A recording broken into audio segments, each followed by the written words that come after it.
Je bénis le Seigneur, je lui rends toute la gloire pour ce jour qui dispose d'être ici pour pouvoir exposer, mais intervenir par rapport à notre 21 jours de jeûne.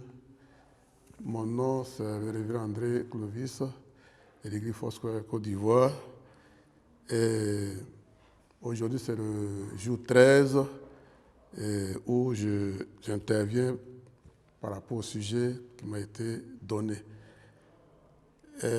qui est ceci. Jésus revient en tant que roi et Seigneur. Bien-aimés frères et sœurs, dans le Seigneur, Jésus est venu, dans sa première venue, c'était pour sauver l'humanité, mais une humanité perdue, égarée sans Dieu. Et la Bible nous enseigne qu'il revient. Il revient pas pour sauver l'humanité cette fois-ci, mais pour établir son règne en tant que roi, en tant que Seigneur. C'est pour cela qu'il vient. Alors, puisqu'il vient, nous en tant qu'enfants de Dieu, que devons-nous faire? Parce que le texte que je vais lire maintenant va nous situer. Dans Apocalypse chapitre 19, verset 11 à 16, il est écrit « Puis j'ai vu du ciel, le ciel ouvert, et voici parut un cheval blanc. Celui qui le montait s'appelait Fidèle et Véritable, et il juge et combat avec justice. Ses yeux étaient comme une flamme de feu. Sur sa tête étaient plusieurs diadèmes. Il avait un nom écrit que personne ne connaît, si ce n'est lui-même. Et il était revêtu d'un vêtement teint de sang. Son nom est la parole de Dieu. Les armées qui sont dans le ciel le suivent.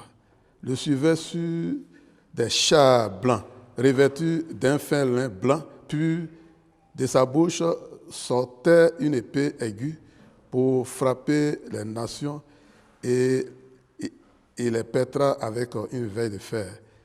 Et il foulera la cuve de vin de la dente colère du Dieu Tout-Puissant. Il avait sur son vêtement et sur sa cuisse un nom écrit, Roi des rois et Seigneur des seigneurs. Donc Apocalypse chapitre 9, verset 11 à 16. Et quand nous voyons le texte, la Bible nous parle de quelqu'un, mais ce quelqu'un, c'est la personne de Jésus lui-même qui revient en tant que roi des rois. Alors, il viendra pour régner, il viendra pour établir, mais il viendra avec une grande armée.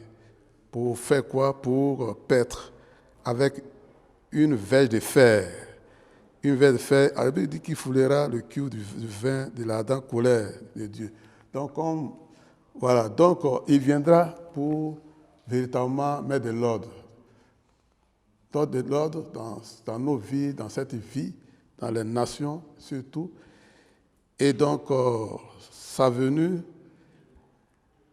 nous devons nous apprêter, nous devons être prêts en tant qu'enfants de Dieu, parce qu'il vient. Et quand il viendra, il faudrait que nous soyons prêts pour vraiment l'accueillir, pour être avec lui. Parce que si nous ne sommes pas prêts, alors on sera surpris, désagréablement surpris. Et pour ne pas arriver à là, il faudrait que le chrétien, l'enfant de Dieu, soit prêt par rapport à son retour. Et donc, il est important vraiment d'attendre le retour du Seigneur. Il nous parle il est aussi important que nous soyons dans l'amour. Nous ayons l'amour pour les uns et les autres. Parce que sans l'amour, personne ne peut véritablement servir Dieu. Avec amour, l'amour peut nous permettre de pardonner facilement. L'amour peut nous permettre de tolérer, de laisser tomber un certain nombre de choses. C'est par l'amour que Jésus nous a sauvés. Quand bien qu'il savait que l'épreuve qu'il allait vivre était difficile, mais il a accepté quand même d'aller à la croix. Ça, c'est la preuve d'un amour réel, véritable. C'est la preuve que Jésus a aimé l'humanité et qu'il nous a aimés. Et il a fait de nous des enfants bien-aimés. À notre tour, que devons-nous faire? À notre tour, nous devons aussi manifester ce grand amour afin que véritablement le nom du Seigneur soit glorifié par notre vie. Et je vais lire ceci. Alors que nous attendons avec impatience sa venue, préparons-nous au retour de Jésus avec amour. Et le deuxième point, Jésus revient dans la victoire comme Seigneur et Roi, comme je le disais, mais nous devons toutefois manifester l'hospitalité, aimer les uns, nos semblables, nos frères et nos sœurs. Aimer tous ceux qui nous entourent, nos voisins, nos voisinages, les aimer comme le Seigneur nous a aimés, il nous a sincèrement aimés. Que son nom soit béni. Nous allons rapidement dire ceci. Il est dit, dans l'attente de sa venue, puissions-nous aimer les gens et les traiter si bien que l'amour de Dieu. Voilà, donc traitons les gens avec amour. Traitons-les avec amour. Ne les traitons pas avec la haine. La haine ne fait pas de nous des véritables enfants de Dieu. Deuxièmement, dans nos communautés, tout enfant de Dieu, en tant que disciple, oui, nous devons présenter Christ avec joie. Nous devons parler de Christ avec joie. Nous devons annoncer Christ avec joie. Parce que le Seigneur aura une grande récompense pour chacun d'entre nous. Il est très important de le faire. Et nous devons prier pour les uns et les autres avec amour.